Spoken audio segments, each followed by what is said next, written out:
This week I'm going to be reading to you Albert and the Blubber Monster, which is written by Luke Temple.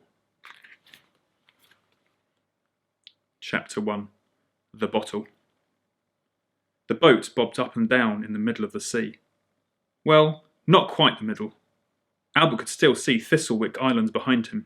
He had promised Grandad he wouldn't sail too far away from home.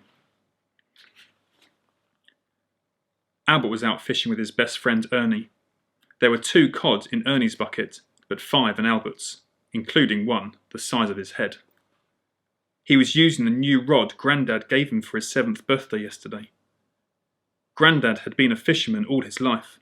With a bald head and long white beard, he looked ancient, but he still told stories about when he was young. Once, when I were your age, Grandad told Albert yesterday as he opened his presents, I were out fishing when something amazing flew over my boat, in the water. Was it a bird? Albert had asked.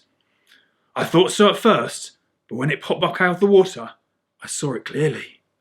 It were a merperson. Albert's mouth had fallen open. A merperson? A real one? Grandad had nodded. A young mermaid with black hair and a bright blue tail. She grinned at me, jumped over my boat again, and swam off. Of course, no one back at Thistlewick believed me. I believe you, Grandad. Do you think I'll ever see a mermaid? Who knows, Albie? Keep your eyes open, and you could see many wonderful things out at sea. Albert stared at his fishing rod now, wondering what stories he would have to tell by the time he was ancient like Grandad. Something tugged on his rod, and Albert quickly wound the handle. Ernie watched too as the fishing line rose out of the water. How big would this fish be? Oh, there was no fish. Albert had caught a bottle covered in seaweed. He frowned as he peeled the slimy green stuff off. Can you see anything inside it? Asked Ernie. Some paper. Albert's heart started to thump as he read the curly writing on it. It says, help me. Chapter 2. Follow the glow. Help me! Follow the glow! Ernie stared into the bottle. Glow? What glow? The bottle seemed to answer Ernie's question. It began to glow, bright gold. Wow, said Albert. Come on, let's follow it.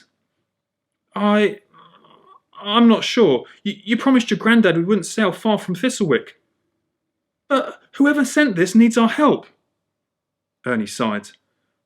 Fine, but how can a glow show us where to go? Again, the bottle seemed to understand. The glow inside it formed an arrow, pointing towards the left. Albert and Ernie started to row following the arrow. The bottle told them to sail east, then south, then east again. All Albert could see around them now was sea.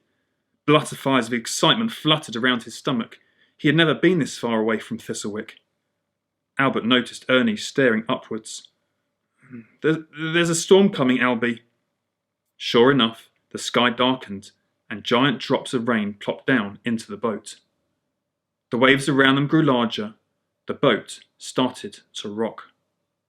Ernie's eyes darted around nervously. We should go home. Albert was about to agree when he spotted a hard, rocky surface right ahead, where the arrow was pointing to. Look, Ern, look! They tied up the boat and clambered onto the rock. The sky cleared to reveal a whole rock-covered island in front of them. At the centre of it, a thin, grey hill rose up. This is weird, said Ernie. It's like Thistlewick, but smaller, with no grass or trees or houses. No one could live here. But the arrow definitely pointed here. Albert held up the bottle up. The arrow pointed to the right.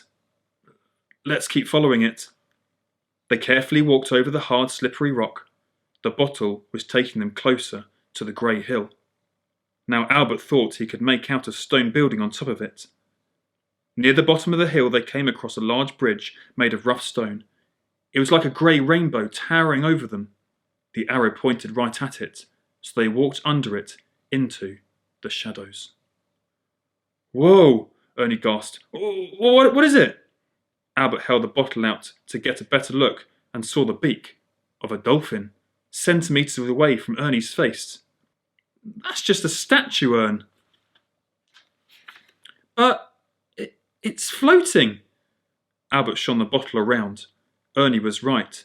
It hung in mid-air. "How can a statue float?"